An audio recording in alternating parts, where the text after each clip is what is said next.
পঁচিশের বিশ্বকাপ বাছাইয়ের সব থেকে বড় match the super Clasico Brazil versus Argentina match. তো আসলে একজন ব্রাজিল ফ্যান হিসাবে ওই ম্যাচের গুরুত্ব আমাদের কাছে অনেক বেশি। আসলে বাছাই পর্বের প্রত্যেকটা ম্যাচ, লাস্ট কয়েকটা ম্যাচ আমাদের কাছে অনেক বেশি ইম্পর্টেন্ট।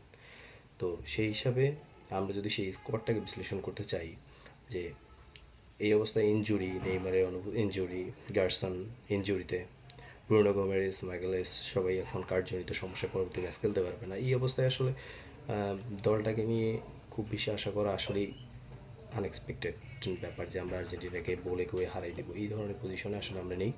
তো আমরা যদি চিন্তা ভাবনা করতে পারি যে আসলে একটা ভালো খেলা দেখার, তো আমরা যদি স্কোয়াড নিয়ে চিন্তা ভাবনা করি, আসলে গোলকিপার পজিশনে বর্তমানে অ্যালিসনের ইনজুরির কারণে বেন্তো ফিক্সড।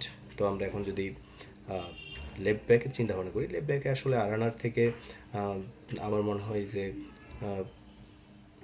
অ্যালেক্সান্দ্রো বেশি প্রেফারেবল। অ্যালেক্সান্ড্রো হয়তো বা স্টার্ট করবে, এবং আমাদের সেন্টার ব্যাক হিসেবে মুরিলো এবং মার্কোনিস ফিক্স। মার্কোনিসের তার যে দলের প্রতি যে নিবেদন, এটা আসলে আমাদেরকে সবাই, যারা আমরা ব্রাজিল ফ্যান, তারা আসলেই সবাই তার প্রতি একটা মানে আত্মবিশ্বাস জন্মেছে, যে আমাদের একটা সেন্টার ব্যাক আমরা পাইছি, যা থিয়াগো সেলভা বা ডেভিড লুইস তাদের যখন টপ অফ দ্য ফর্ম তারা ছিল, তখন আমরা ওই রিল্যাক্সে ছিলাম যে না, আমাদের একটা সেন্টার ব্যাক ছিল, যে ডেভিড লুইস, থিয়াগো সিলভার একটা জুটি। তো সেই তারপর আমরা মাইক্রোনিসের সাথে থিয়াগো সিলভাকে দেখছি যে আসলে দলকে কীভাবে হ্যান্ডেল করে তারা আসলে ডিফেন্সে। তো আমরা যদি এখন রাইট ব্যাক পজিশনে আসি, রাইট ব্যাক পজিশনে ভ্যান্ডারসন লাস্ট ম্যাচে তার ইফেক্টিভনেস নিয়ে প্রশ্ন আছে। তো সেই ক্ষেত্রে আমরা আসলে উইজলি লাস্ট 10 মিনিটে যা ইফেক্টিভনেস আসলে ম্যাচের মধ্যে দেখাইছে, এইটা শিওর যে উইজলি কালকে মোটামুটি আমরা আশা করতে পারি যে উইজলি আসলে স্টার্টিংয়ে থাকবেন। এবং আমরা মিড নিয়ে আসলে গার্সন লাস্ট ম্যাচে ইনজুরিতে পড়েন, এবং আমাদের ব্রুনো গোমেরেস, আমাদের নাম্বার 1 চয়েস গার্সন এবং ব্রুনো গোমেরেস দুইজনেই আমাদের ম্যাচ মিস করবে। সেহেতু আমরা এটা আশা করতে পারি যে আসলে সেখানে অ্যাডারসন বা আন্দ্রেস পেরেরা, অথবা আমরা এখানে যেটা আশা করতে পারি যে আসলে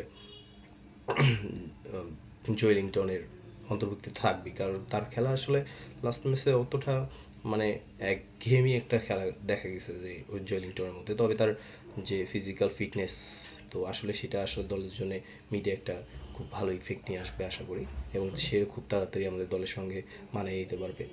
তো আমরা যদি ফরওয়ার্ড এবং উইংসের চিন্তা ভাবনা করি, লেফট উইংসে 100% আমরা চিন্তা করতে পারি ভিনিসিয়াস জুনিয়র। এখানে ভাই এখন পর্যন্ত রিপ্লেস, এবং লাস্ট ম্যাচে ভিনিসিয়াসের গোল তাকে আরও আত্মবিশ্বাস জন্মাবে। এবং আর্জেন্টিনার মতো একটা দলের বিপক্ষে ম্যাচ খেলতে গেলে আমাদের ভিনিসিয়াসের মতো একজন প্লেয়ার এটা মাস্ট। এবং আমরা ফলস নাম্বার 10 হিসাবে হয়তো বা প্লে করবে হচ্ছে আমাদের রাফিনা, তা আমাদের one of the best player in this season.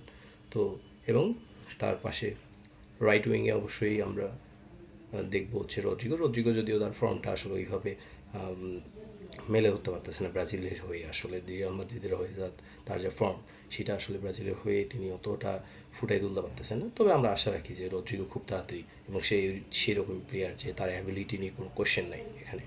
এবং সবথেকে বেশি আমাদের যে মেইন সমস্যা নাম্বার 9 পজিশনটা।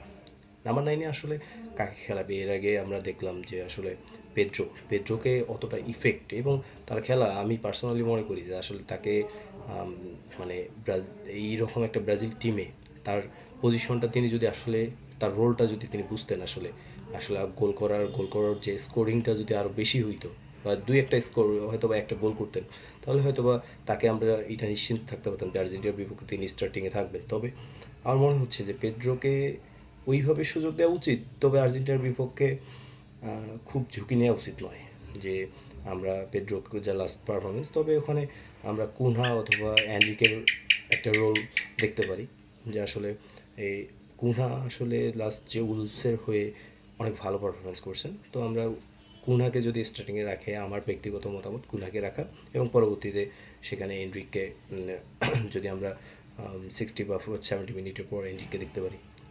জাস্ট এখন আমরা আরেকটা চিন্তা করতে পারি যে আসলে রদ্রিগো যেহেতু ফর্মে নাই, এবং স্যাভিনোর যা পারফরমেন্স, সে কিন্তু খুব ভালো বল ডেলিভার করতে পারে।